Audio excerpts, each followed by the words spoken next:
So the sense of the person, the magnetism of the person idea, identity is so strong. It's been pulled, something is pulled in, and you say, I've always been able to kind of retreat, to pull out away from this, to escape from that. But last night I'm not able to do it. So is the consciousness captured by the person, you see? It feels like that. It feels like that, you see?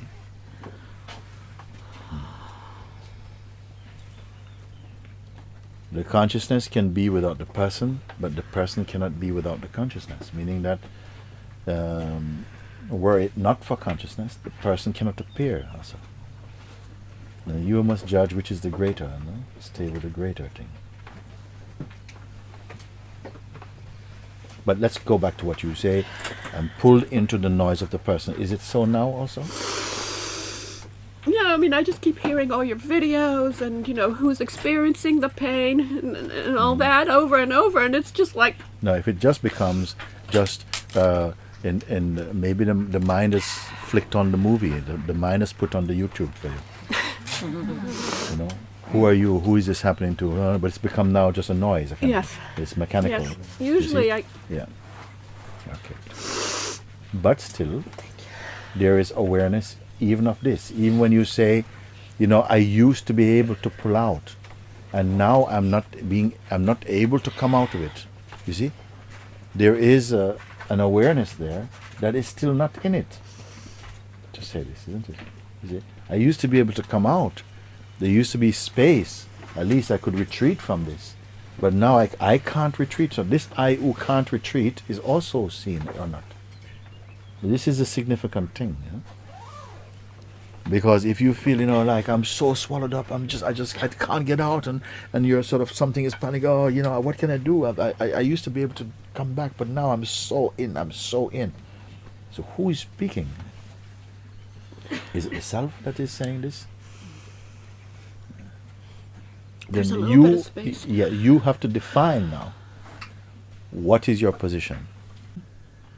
In the middle of the night, you know, wanting to throw up. I mean, I get gagging. I was on my knees. And I surrender. And I mean, I was just shaking and trembling. And I screamed, fuck this! And it was just...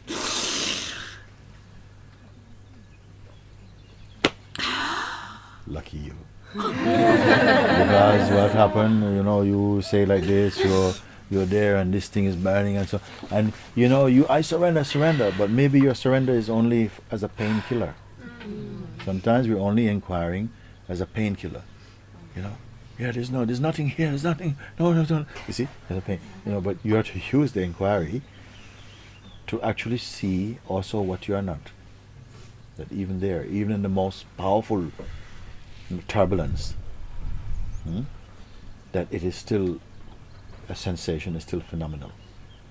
Even if it's in the veins, even it's like, but still behind there is a non-movement. Who sees it? It's okay that the screaming must happen, but you'll watch it. Sometimes you may even watch yourself fighting, but inside is like nothing at all is there, no? Like this fighting has to go through, but inside is nothing at all. So should there not be the fighting? No, the fighting has to happen sometime. Isn't it? And then when it is over, somehow there's no celebration either. But if there is a celebration, that is also seen also. And what space, what joy. You see. Because when you are established in the true place, the liberated mind has an option that the person does not have. The sadhaka, no? The one who is inside the inquiry, who understands. You have an option that the egoic identity does not have. You can retreat into emptiness. You can come to emptiness. most people cannot come to emptiness. We are suffering from the claustrophobia of not being able to step out of ourselves, so to speak. Everybody here, as I told you before, you have the power to bring a chaotic mind, emotions and so on, back into emptiness. You can do it. Why we don't do it? Because something chooses to continue in this fascination with what is happening, either by believing, maybe you fall into some kind of spell where you are still stuck or believing, I'm in this person and this thing is happening to me, and it takes someone who sees clearly, to slap you, wake up, pop. That's why I'm here. You see, sometimes the people, you go to the wrong people, and they say, never mind, darling, it will be over tomorrow, and this, and come and have a brandy. And, you see, like this. But the one who knows says, no time for that. Whack! What's all these tears? And quickly your tears dry up, because your mind doesn't get the attention that it normally wants. It wants to be comforted and to be hugged and to say, darling, you're so nice, but you're always so good, and so on. And say, oh, yeah, thank you. Oh, I feel better now. But you don't want to feel better now. You want to be free, isn't it? So that's why I'm here, Mooji. This is why you're here. This is good.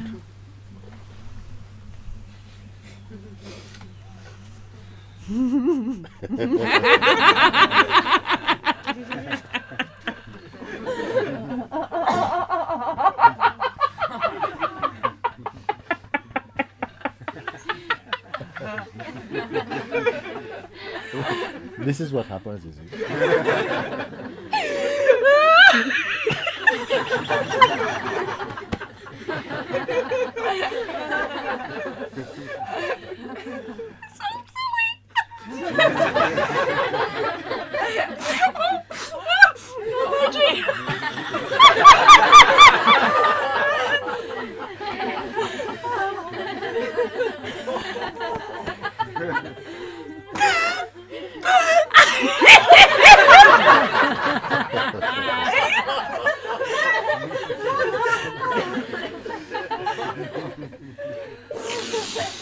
Oh, Mooji, I love you so much.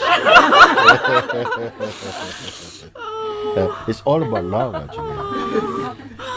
Even this fire in your belly, this burning and everything like that. Because we were asking, just a few days ago, like this, playfully sitting here, I said to some of you, supposing I could give you a pill, an enlightenment pill. You just pop it in, drink any liquid, water, coffee, anything you want. And in 15 minutes, that's it. Buddha. Okay? Or you continue like you are, looking and exercising your transcendental muscles. Looking and getting caught for a bit with the mind thing, and then kind of looking against it, but that is, and going through this in and out of focusness and so on, but steadying yourself, gradually firming up, using every experience to win yourself back. Which would you choose, you see? And some people say, I want the pill, man. Give us the pill, we want the pill. And some say, no. I want to ride the waves, I want to do it. I don't want to do it forever. If it can happen today, it would be good. But it feels more authentic. Then somebody asks, how long will the pill last? If we have to buy another pill next week, I'm not sure if I want the pill. You see?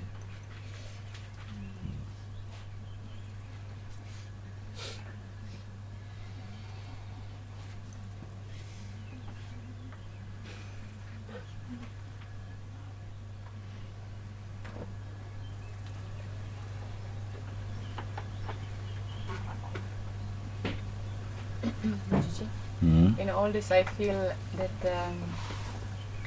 even this ride and the waves and everything, and even if the pain comes and sadness, if it's seen from the right place, it's all joy. It becomes a joy. Why we would want just the pill? Because it's all. Because we have not really assessed the illness properly. You see, we look at the symptoms, the cause, we're missing the cause, you see. Like a story I used to tell some time ago, it was one time, there was one village, Indian village, and it so happened the chief in the village was constipated. And he just could not go to the toilet, could not pass wind or nothing. And he was blowing up every day a bit more and very uncomfortably, could not sit properly. He was sitting on the side. So they tried all the Indian medicines and nothing was working. So one of them said, no, it's time to go and get some white man's medicine. So they found the best rider, and he said, I will go quickly. The nearest village, is 5 miles away. Okay, I will go. So he mounted the horse and he goes on, right? He arrives in the village, comes off, he goes into the pharmacy. He sits at the pharmacy.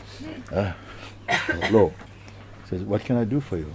He says, English not very good. He says, big chief, no fart. Pardon? Big chief and no fart, no? Okay, one moment. So you take him to the 2 tablets 3 times a day. Thank you. On the horse. So give the chief the tablets, 2 tablets 3 times a day. Nothing happened. Next morning the chief is again back on the horse, back to the same drugstore. Come off. He says, you again? He says, yes. How is the chief? Big chief, still no fart. He has it bad, no? Let's take him this syrup. You must take 1 full tablespoon twice a day. This will be so. Thank you. So they give the chief the medicine. Next morning. So again,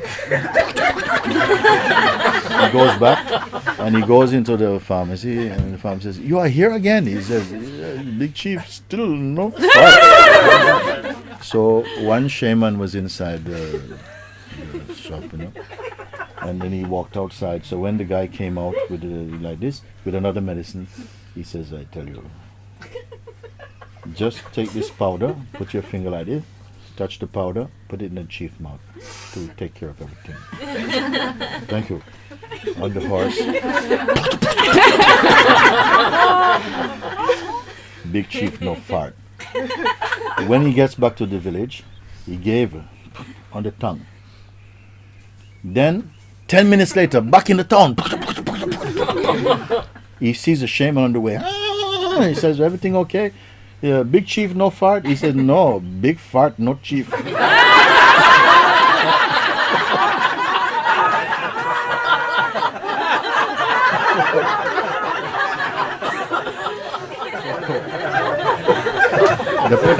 The point of the story is the best medicine does not heal the patient, it gets rid of the patient.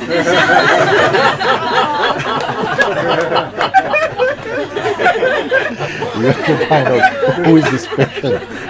We have been living like a patient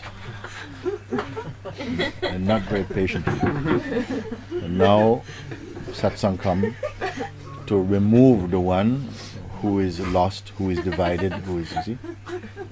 No pill for that one.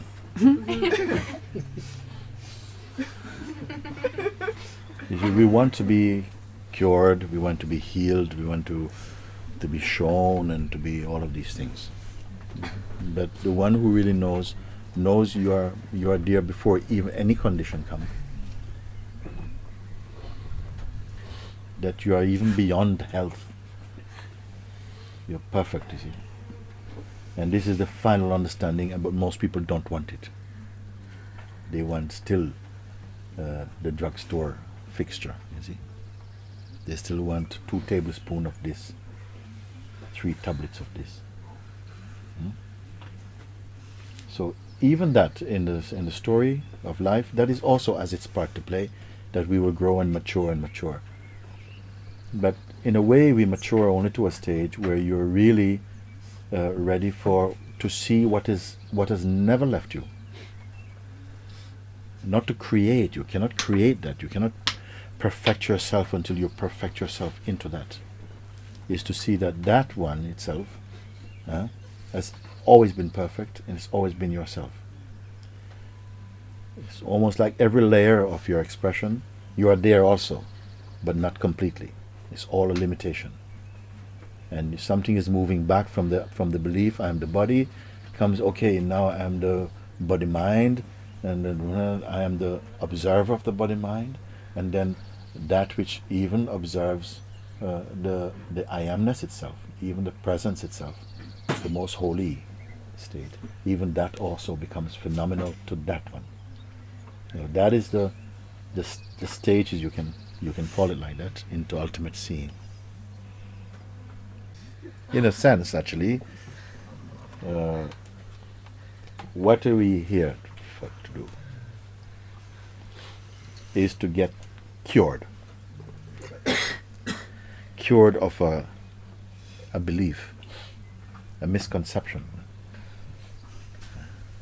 That's the most direct way.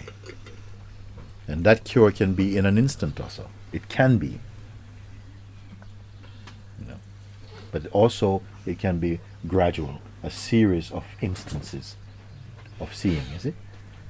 That wears down this routine habit of disbelief.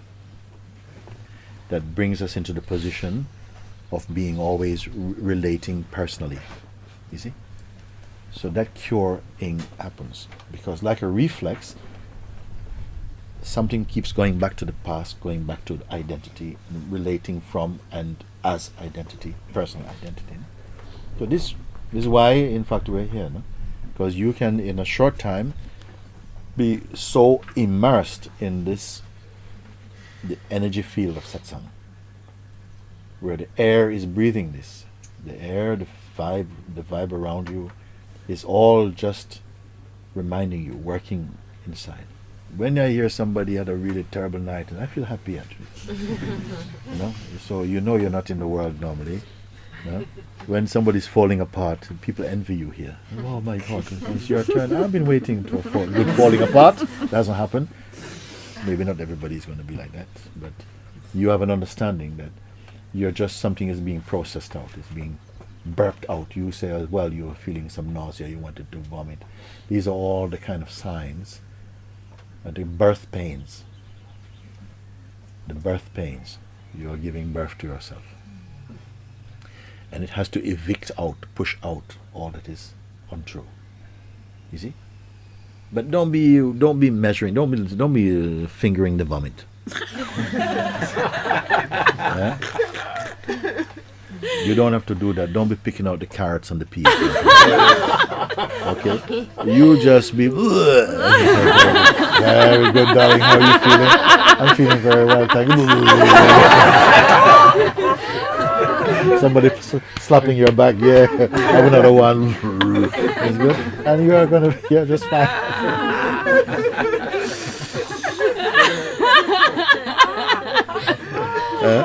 You'll be dribbling on your chin and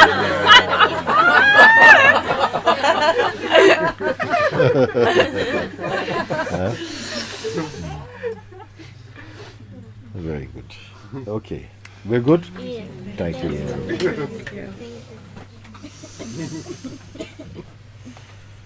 Wonderful. Mooji, once somebody asked you, this state in the mind, what is your highest teaching? And you just said, I am. What is Papaji's highest teaching? Oh, he says, yeah, somebody asked, what was your master's highest teaching? I said, I am my master's High teacher. Well, it just came out like that. But actually, looking back, I said, but it's true. You have to become your master's High teaching, isn't it? Not talk about it. You have to imbibe and embody that teaching. You are here somehow to embody somehow your own inmost being. It's like the light is not going to come from outside; it comes from inside, actually, and it perforates that veil of personal identity and brings light into the world. We don't need so many books and all this stuff and how to do's and stuff. You don't need. Just you somehow say yes to the truth, you know? And you start to get your meltdowns. And then something becomes more clear. You can become a presence that somehow conveys something without even words even. Because the light does not need to use words. It doesn't have to use words. You see? It's like your body becomes in a way the very perfume of the self. You know?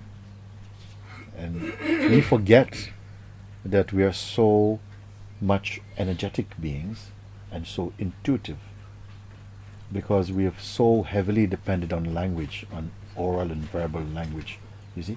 But your presence becomes so immersed in that. It becomes holy, you know? And then everybody can benefit out of silence. You know, well, you have to be a bit mature to really benefit from silence, in fact. You see? But it does infiltrate somehow. It does somehow bring a reorientation into those around you, the mind state, the mindsets, and brings it to raise the level of consciousness just by your own, because you are absorbed in that. You see? Because we venerate words and concepts because we've developed that skill. Often greater skills, greater powers are in us, unexplored. But because so much we exercise our more mental self, and we give veneration to that, we feel like, you know, that's how you communicate and so on. But your presence is communicating in so many ways.